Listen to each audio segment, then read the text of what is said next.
Of all the supporting characters to feature in Final Fantasy IX, the Alexandrian knight, General Beatrix, stands among the most popular. Indeed, when it comes to ancillary villains across Final Fantasy, it's fair to suggest that General Beatrix aligns with, yet equally stands unique against a particular archetype, which is that of the grey character, or indeed the anti-villain. For comparable examples in Final Fantasy, we might look to Cypher Almasy in Final Fantasy VIII, or the Turks in Final Fantasy VII, or of course Aranea in Final Fantasy XV, who each occupy a similar sort of territory. These are characters who, for whatever reason, straddle the spectrums of good and bad, often with their own objectives, ideologies, or moral conflicts going on. As a personal aside, I really like these sorts of grey characters that we find in games and wider fiction. I think a lot of people do, and looking to other media like Game of Thrones or Breaking Bad or Sopranos, these epic TV shows, which are all immensely popular, I think their popularity owes in large part because they seek to indulge the greyness and complexity of human beings, the capacity for both good and evil in any one person, and our capacity for flaws and fallibility and change, which the aforementioned grey characters in Final Fantasy also do, if in a slightly more abbreviated way, consummate with their screen time. So why does General Beatrix stand distinct among these other examples of grey characters in Final Fantasy games? I think it comes down to a few core reasons that were done really well in this particular game. The first being how her character was written and delivered for Final Fantasy IX, and regardless of her being good or bad, General Beatrix has a stoic, formidable aura that makes her immediately appealing, particularly in how she juxtaposes with and amplifies the comparative buffoonery of Adelbert Steiner and the Knights of Pluto. So right from the beginning of Final Fantasy IX, these two characters are developed and characterised by their proximity and their differences from one another. And just as many players find Steiner extremely annoying at the beginning of Final Fantasy IX and generally don't warm to him or like him very much, so too might we find many players finding Beatrix as an elusive and interesting foil to that. And this sort of emotionally reserved stoicness has something more in common with immensely popular Final Fantasy characters like Auron from Final Fantasy X perhaps. Beyond this general stoic demeanour, we have Beatrix's design, which is equally very interesting and appealing. She has the eye patch, she has the large gauntlets and the sword, save the Queen. As we know, characters of a certain calibre often have swords that have names, so that really works in her favour there. And this sort of formidable knight design works alongside and strangely complements an unabashed femininity too. Her animation loops, for example, when she's in dialogue, often show her tossing her hair around like a L'Oreal model. Her costuming accents her feminine figure, but not in an egregious or overly amorous way.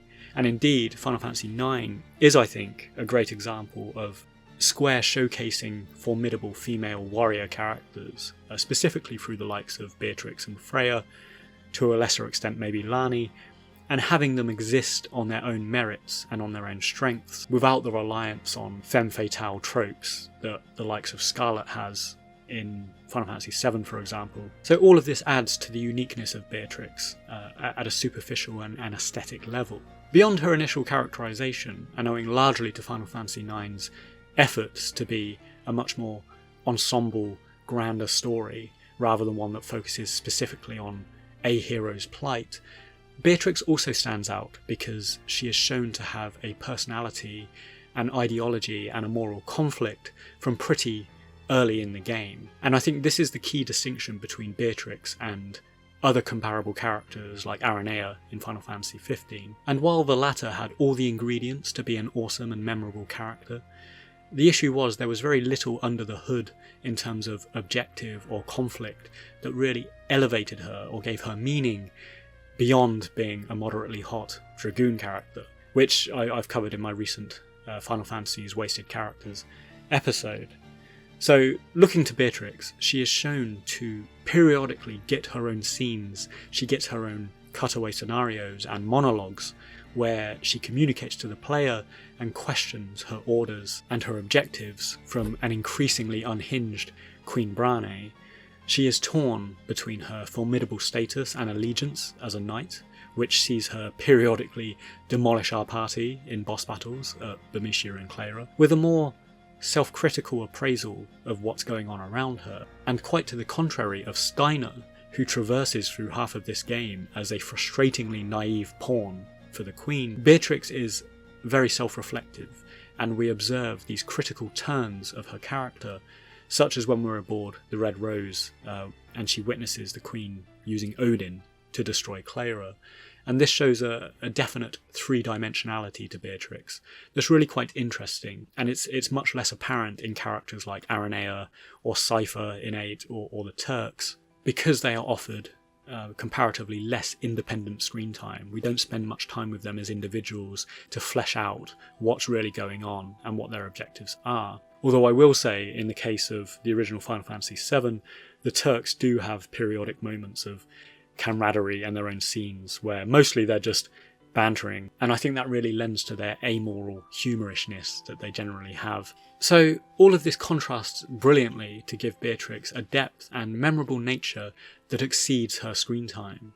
The fruitless boss fights where she's impossible to beat are comparable, I think, to the Sephiroth flashbacks in the Nibelheim incident in the original Final Fantasy VII. And even at face value, these just seem like arbitrary boss fights. What this is doing is using the battle mechanics of the game to amplify and create this narrative of a very formidable knight that Beatrix is. It really contributes to our overall impression of her. And so what this does, as many players have both commented on and I think subsequently lamented, it climaxes what for many was a frustrating and short-lived episode where Beatrix finally flips sides. She joins our heroes in opposing the Queen and becomes for a very brief moment a playable character in our party, which gives us the full array of her Psyken abilities like Stock Break and Thunder Slash, everything that she had previously used to absolutely devastate us in the boss fights, which is great. And in my wasted Final Fantasy characters episode, I did receive a bunch of comments that suggest Beatrix should have become a full-time party member for the remainder of the game, or appeared later for the final dungeon or whatever, and become a more permanent character in the game to replace the likes of Armorant Coral, who, as we discussed in that episode, doesn't really move the dial on the overall story of Final Fantasy IX. He doesn't do much or contribute much. And part of me sort of agrees with this. I think Beatrix and the way she was slowly and subtly periodically developed over the course of the story, she could have legitimately slotted into the party quite readily, because we've already characterised her, we already know what she's about, we know what her objectives and things like that are. So I get it, much more developed than Armorant was by comparison. But at the same time, having her forever at arm's reach with just this brief moment of playability, I would also argue that makes her forever more intriguing and the sort of character that we just really wanted to see more of. We were given just enough to make her interesting, much like I think the reception of characters like Dion in Final Fantasy XVI was. They were great, we wanted to see more, but the game never gave it to us for a very conscious reason. I think a more pragmatic and mechanics-based reasoning for not making Beatrix a permanent party member would be how to adequately balance her character with the remaining party, while at the same time retaining the integrity of her strength and, the impression that we'd had built up for her over the course of this game so far. So again, much like the Sephiroth in the Nibelheim flashback incident, a playable Beatrix is a brief and enjoyable thing to see, precisely because of how formidable and overpowered she is compared to our party and general enemies. But making her a party member, it would require some reconsiderations about how to integrate her meaningfully and plausibly into the game without compromising her perceived strength in battle. And I think a great point of comparison here is Sephiroth as he appears in the Nibelheim flashback in the original Final Fantasy VII, and then Sephiroth as he appears as a playable party member in Final Fantasy VII Rebirth, where they actually made him only slightly more leveled than Cloud. And so you're playing as this legendary soldier first class who's kind of not struggling, but, having a very sort of evenly paced battle with general enemies while going up Mount Nebel, which is completely contrary to the impression given of Sephiroth in the original Final Fantasy, where he's kind of one-shotting everything. And I think it's very much the same with Beatrix. If you were to introduce her more permanently to the party, I think you might undermine some of that formidable aspect of her character. Additionally, and finally, as a reasoning behind Beatrix kind of working as an NPC rather than a party member, is the burgeoning love story between her and Steiner, which picks up just as the Brane arc ends. And I think this works precisely because of Beatrix and Steiner having this physical separation from one another.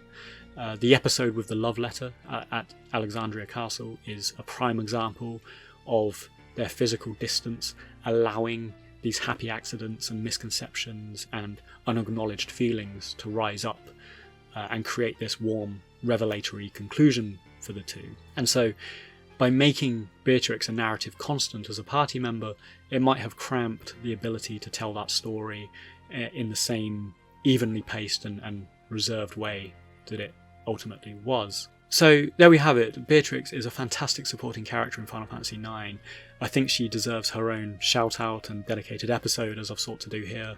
And I think ultimately she is a sound example of how so much can be done with so little. She probably has a total of maybe 15, 20 minutes at a push minutes of screen time, yet not a moment of that is wasted. It all works in service of building a complex, formidable and conflicted character. She is someone who embodies both a pridefulness and a certain ego, because of course she has this impression of herself as a knight. She has this martial prowess to back it up, but this collides with a deep-seated morality and a sense of right and wrong that eventually wins out in the end.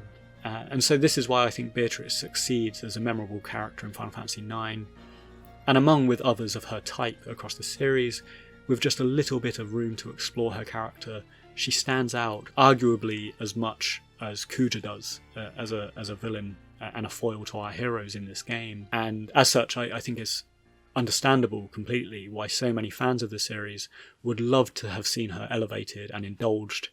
And again, rumours abound about a remake and how characters might be delivered there, but so many want to see her as a more integral, perhaps playable member of the party. Thanks for watching. If you enjoyed the episode, please consider joining me on Patreon, or if you'd like to buy me a coffee, you can do so. The links are available below.